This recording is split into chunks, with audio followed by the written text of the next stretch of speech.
Assalamualaikum warahmatullahi wabarakatuh. Perkenalkan, saya Hanifah Putri Hermawanti dengan NIM 220801051 dari program studi S1 Fisika. Sebelum memulai video pembelajaran kali ini, saya ingin mengucapkan terima kasih kepada Bapak dosen pengampu mata kuliah Biofisika, yaitu Bapak Dr. Muhammad Sontang Sihotang MSI, karena telah membimbing kami dalam mata kuliah Biofisika ini. Pada video pembelajaran kali ini, kita akan membahas tentang teori molekuler sel hidup. Baik, langsung kita mulai saja pembelajarannya. Pada pembelajaran kali ini akan dibagi menjadi 4 bagian subjudul.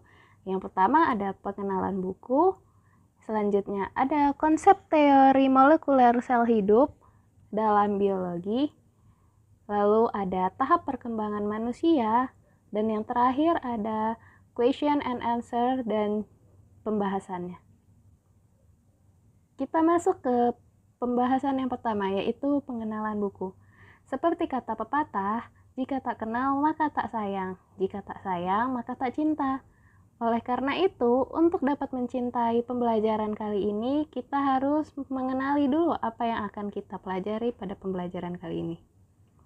Jadi, menurut Swanson pada tahun 1964, doktrin sel menyatakan bahwa semua sistem kehidupan dibangun dari satu atau lebih sel yang dirumuskan oleh M.J. Sheldon dan Taishwan pada tahun 1838 dan sampai 1839.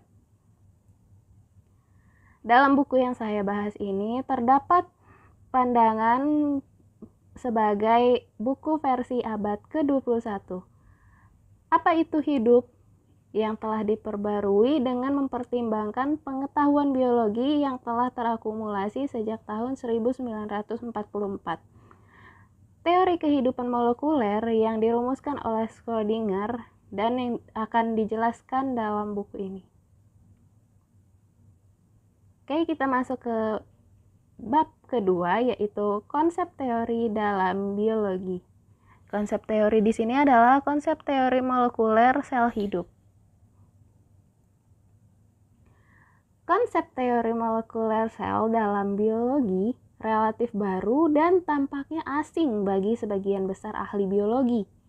Para ahli biologi telah belajar sepanjang sejarah biologi sel molekuler bahwa banyak terobosan dalam biologi dapat terjadi tanpa terobosan-terobosan dalam biologi ini dapat terjadi tanpa teori biologis yang mendalam. Seperti saksikan penemuan DNA helix ganda, atau penguraian kode genetik, atau penyelesaian proyek pengurutan genom manusia, dan banyak temuan mendasar dalam penelitian sel induk. Hal ini dikutip dari Holden dan Vogel pada tahun 2008. Sebagai konsekuensinya, para ahli biologi mungkin tanpa disadari memiliki pandangan bahwa tidak diperlukan teori mendalam yang sebanding dengan mekanika kuantum dalam fisika dan kimia dan dalam biologi. Faktanya, banyak ahli biologi yang berpendapat bahwa sistem kehidupan terlalu rumit untuk memungkinkan adanya pendekatan teoritis yang mendalam. Mengapa perlu teori ketika Anda memecahkan masalah dengan melakukan eksperimen? Perspektif teori ditemukan di antara banyak ahli biologi yang berbeda, dengan perspektif fisikawan kontemporer yang paling sering melakukan eksperimen untuk menguji prediksi yang dibuat oleh teori. Dikutip dari buku Moriyasu pada tahun 1985.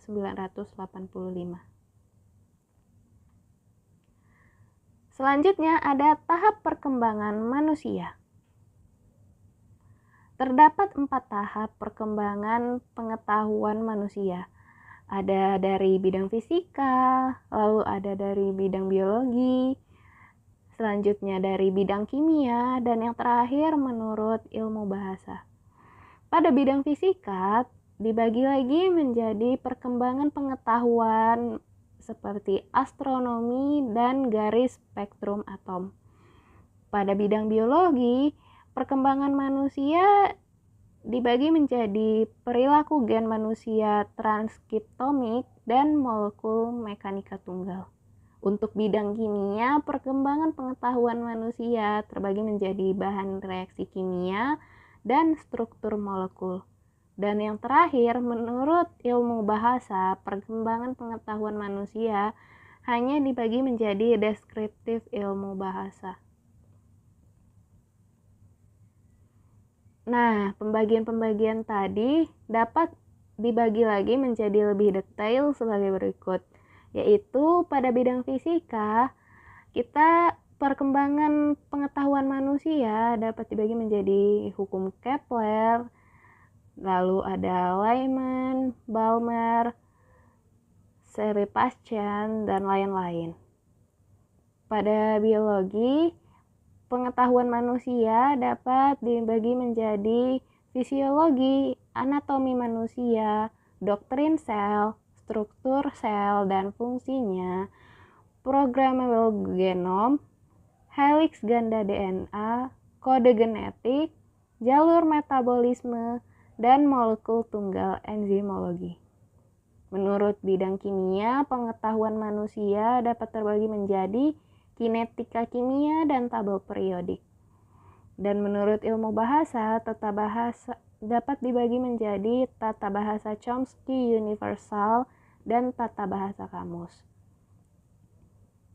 Menurut buku ini, pada pengetahuan manusia yang paling banyak dibahas yaitu menurut bidang biologi ya. Oke, sekian pembelajarannya. Sekarang kita masuk pada question and answer. Pertanyaan pertama, apa yang dimaksud dengan biofisika?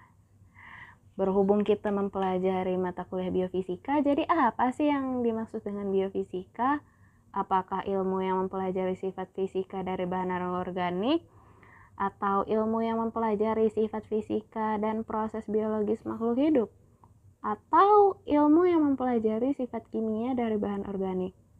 Atau bisa juga ilmu yang mempelajari struktur atom dan molekul. Jadi kira-kira apa yang dimaksud dengan biofisika? Jadi yang dimaksud dengan biofisika adalah ilmu yang mempelajari sifat fisika dan proses biologis dalam makhluk hidup. Berarti jawaban dari pertanyaan kali ini adalah yang B. Pertanyaan kedua, metode mana yang sering digunakan dalam biofisika untuk mempelajari struktur protein? Apakah metode spektroskopi UV-Vis? Atau metode spektroskopi NMR, atau bisa juga metode mikroskop elektron, atau mungkin metode spektroskopi Raman. Jadi, metode yang digunakan adalah metode spektroskopi NMR. Maka untuk pertanyaan kali ini jawabannya adalah yang B. Memasuki pertanyaan yang ketiga. Apa fungsi dari mikroskop elektron dalam studi biofisika? Apakah fungsinya untuk mengukur perubahan pH, melihat struktur molekul kecil, atau mengukur perubahan suhu, atau mengamati struktur sel pada tingkat molekuler?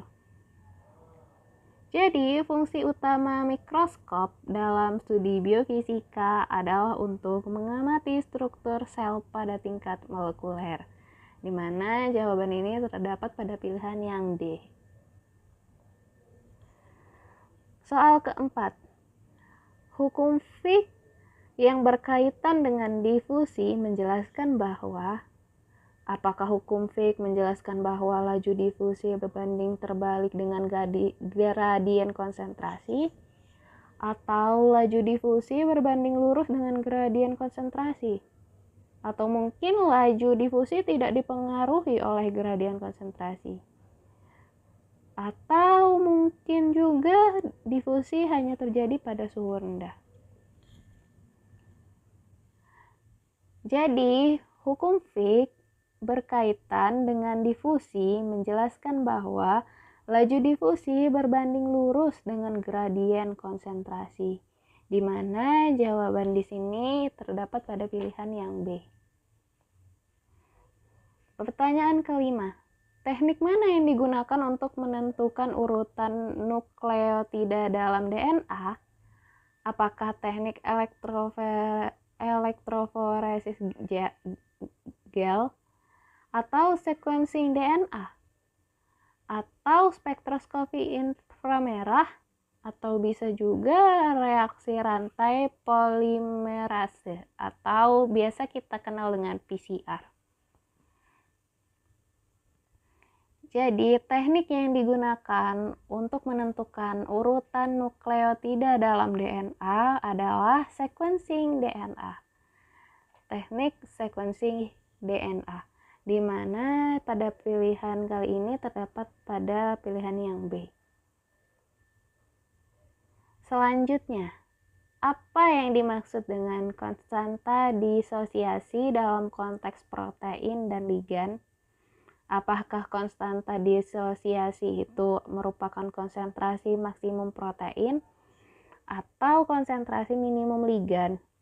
Atau bisa juga konstanta yang menggambarkan afinitas protein terhadap ligan? Atau juga tingkat disosiasi total dari protein? Jadi, konstanta disosiasi merupakan konstanta yang menggambarkan afinitas protein terhadap ligan, yaitu jawabannya adalah yang C. Pertanyaan ketujuh, teori mana yang menjelaskan konduksi listrik dalam jaringan saraf? Apakah teori sirkuit elektronik, teori kabel, teori ionik, atau teori kuantum? Jadi, teori yang menjelaskan tentang konduksi listrik dalam jaringan saraf adalah teori kabel, yaitu pada pilihan B. Selanjutnya, apa fungsi dari hemoglobin dalam konteks biofisika? Apakah fungsinya untuk mengangkut nutrisi ke sel, atau untuk mengangkut oksigen dalam darah, atau bisa juga menghilangkan limbah dari sel-sel, atau mungkin untuk mengatur suhu tubuh. Jadi, fungsi hemoglobin dalam konteks biofisika adalah untuk mengangkut oksigen ke dalam darah, yaitu jawabannya pada pilihan yang B. Pertanyaan ke-9. Teknik pemetaan yang digunakan untuk mengidentifikasi lokasi spesifik gen dalam kromosom adalah: yang pertama, mikroskopi konvensional. Yang kedua, Fluorescence in situ hybridization atau bisa disingkat FISH. Bukan fish ikan ya. Atau juga spektroskopi inframerah atau mungkin reaksi rantai polimerisase atau PCR. Jadi, teknik pemetaan yang digunakan adalah Fluorescence in situ hybridization atau FISH, yang mana jawabannya terdapat pada pilihan yang B. Pertanyaan terakhir, model mana yang menjelaskan struktur sekunder protein? Apakah model bola dan stick, atau model pita, atau model alpha helix dan beta sheet, atau bisa juga model ruang terisi? Jadi, model yang menjelaskan struktur sekunder protein merupakan model alpha helix dan beta sheet, yaitu jawabannya terdapat pada pilihan yang C. Sekian video pembelajaran kali ini, semoga dapat bermanfaat bagi yang menontonnya. Mohon maaf apabila ada kesalahan kata, karena sesungguhnya itu berasal dari saya sendiri. Dan apabila ada kelebihan, itu berasal dari Allah Subhanahu wa Ta'ala, karena kesempurnaan hanya milik Allah Subhanahu wa Ta'ala. Akhirul kalam, wassalamualaikum warahmatullahi wabarakatuh.